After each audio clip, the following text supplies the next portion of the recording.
আমি কোনোভাবেই এনার সাথে সংসার করতে পারবো না, কোনোভাবেই পারবো না। এনার সাথে তো আমার জমেই না, কিভাবে সংসার করবো বলেন? সেটা তো বুঝলাম, আপনার মেইন সমস্যাটা কি বলেন তো? আচ্ছা স্যার, মানুষের নাকি ভালোবেসে প্রতিদিন ঝগড়া লাগে, আর এনার সাথে আমার একদিনও ঝগড়া লাগে নাই। বিয়ের 1 বছর হয়ে গেল বিয়ে হওয়ার, ইনি একদিনও আমার সাথে ঝগড়া করে না। কেন ঝগড়া করো না? কেন ঝগড়া করো না বলো? কেন ঝগড়া করো না? তার মানে আপনার স্বামী আপনার সাথে ঝগড়া করে না, এটাই সমস্যা, তাই তো? তাই তো কি? হ্যাঁ, একটা ভালোবাসে ঝগড়াটা না হলে কি ভালোবাসা টিকে? ইনি তো আমার সাথে ঝগড়াই করে না, যেখানে যেতে চাই সেখানেই যেতে দেয়। একদিন ফোনটাও চেক করে দেখে না যে কিছু আছে কি নাই। সেদিন একটা দামি শাড়ি কিনেছিলাম, সেটাও কিনে দিল। যদি টাকা চাই পুরো মানি ব্যাগটা দিয়ে দেয়, আবার আমার বান্ধবীকেও দেয়।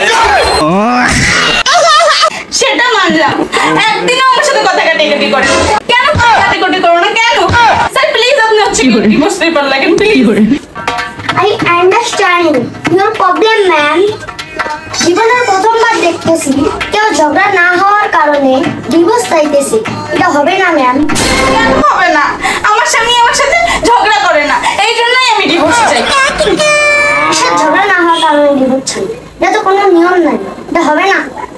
তাহলে দেখেন, আমার স্বামী আমার সাথে ঝগড়া করেন না, এই জন্য প্রেম গাঢ় হয় না। প্রেম গাঢ় না হওয়ার জন্য আমি ডিভোর্স চাচ্ছি। কি করা যায় এমনি হোক, তোমার দুজনকার মজা তো ঝগড়া বাজার দেওয়া লাগবে। হ্যাঁ পাইছি।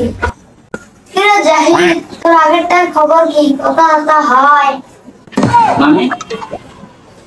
আরে না স্যার, মাঝে সাঝে ফোন টোন দিত, তারপর বিয়ের কথা শুনে এই কিছুদিন চোখে চোখে ফোনে কথা হয়তো, আর এখন ফোন গুলো দেয় না, কথা হয় না। এরকম কলেজেরটা ভালো, কলেজেরটা ভালো, এই মাঝে মাঝে খবর সবর নেয় আর কি।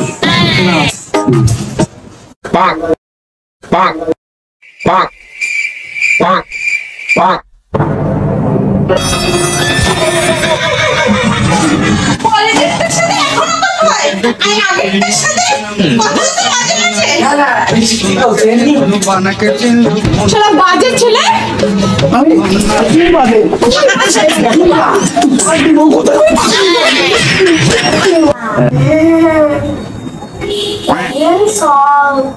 কিসের ঝগড়া না লাগে, এসব বাংলাদেশি ঝগড়া লাগে।